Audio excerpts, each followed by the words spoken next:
დღეიდან საქართველოში ახალი სასწავლო წელი ყველა სკოლაში დაიწყო. ბავშვები სასწავლებლებთან დილიდან შეიკრიბნენ.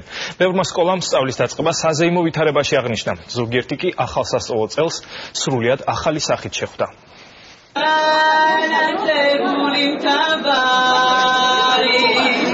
126 საჯარო სკოლის 121 კლასელი ცხოვრების ახალ ეტაპს განახლებულ სკოლაში ხდება.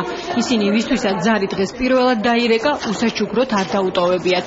ყველა მათგანს პრეზიდენტის საჩუქარი ნეტბუქი გადაეცა. ახალი სასწავლო წლის დაწყება 126 სკოლელებს პირველმა ლედი მიულოცა. სკოლაში ვისწავლი, დიდი როგორი მეთოდი მათემატიკა, რუსული. სკოლები მზად არის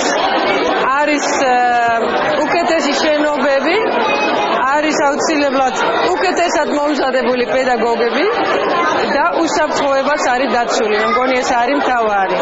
და ყველას მიულოცავთ, რომ საუკეთესო წელიწადი იყოს, კარგი სწავლა, ბევრი ხუთიანები მიიღონ, ან 10-იანები სისტემის მიხედვით.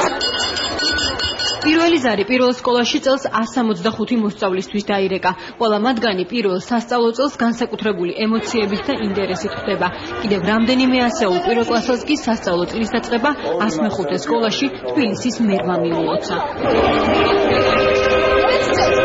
ეს სწავლები მასწავლებელს მოუტანა და ძალიან მიხარია რომ სკოლაში რომ მოვედი. 400-მდე სკოლაში შეუძლიათ მშობლებს შეიძინოთ წიგნები, გარდა ამისა მილიონზე მეტი სახელმძღვანელო გავეცით სოციალურად დაუცველებისათვის, ასევე სამშვიდიანი მშობლებისათვის, რომელთა სამივე შვილი სკოლაში სწავლობს.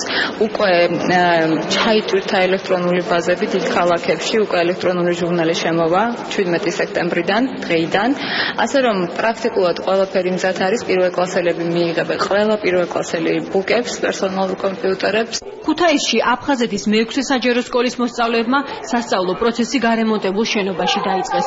ახალი სასწავლო წლის დაწყებას ჟიული შარტავას სახელობის სკოლაში დღეს აფხაზეთის მთავრობის თავმჯდომარე დაესწრო. მინდა მიულოცო, როგორც ოკუპირებულ აფხაზეთში ჩვენს მოსწავლეებს დღევანდელი დღესა დანარჩენ საქართველოში და რაც თავარი უსურო მათ მომავალში წარმატებები, მე იმედი მაქვს, რომ ეს პატარები იქნებიან ძალიან განათლებულები, რამე თუ ჩვენი მომავალი თაობა, რაც უფრო მეტი განათლებული იქნება, ეს არის ჩვენი ქვეყნის სიძლიერე. სასწავლო პროცესი დაიწყო ფოთის 11 და 3 კერძო სკოლაშიც. ზარი აქ 6000-მდე მოსწავლისთვის დაირეკა. საჯარო სკოლებში ხუჯრიანი დროშა სახელმწიფო ჰიმნის ფონზე წარმატებულმა მოსწავლეებმა აღმართეს. პრეზიდენტის საჩუქარი ნეტბუქი კი ფოთში 550-მა პირველ კლასელმა მიიღო. ეს მოვედი სკოლაში და ახალი მეგობრები გავიჩინე. ეს სკოლაც მომეწონა. ფოთის ყველა სკოლა, ყველა საჯარო სკოლა და კერძო სკოლა მზად არის სასწავლო წლის დასაწყება და ყველა სკოლაში დღეს დაიწყო სასწავლო პროცესი. წელს სიახლეებით ხვდება ფოთის სკოლები, მე-15 საჯარო სკოლაში ჩატარდა რეაბილიტაციო სამუშაოები. ევროსტანდარტების ახალი საჯარო სკოლა და 200-ზე მეტი მოსწავლე. მარტვილში სასწავლო წლის დაწყებასთან დაკავშირებით ძველი დადიანების საგვარეულო სასწავლო ცენტრის ადგილას სრულიად ახალი სკოლა აშენდა. ის უახლესი კომპიუტერული ცენტრი და ბიბლიოთეკით არის აღჭურვილი.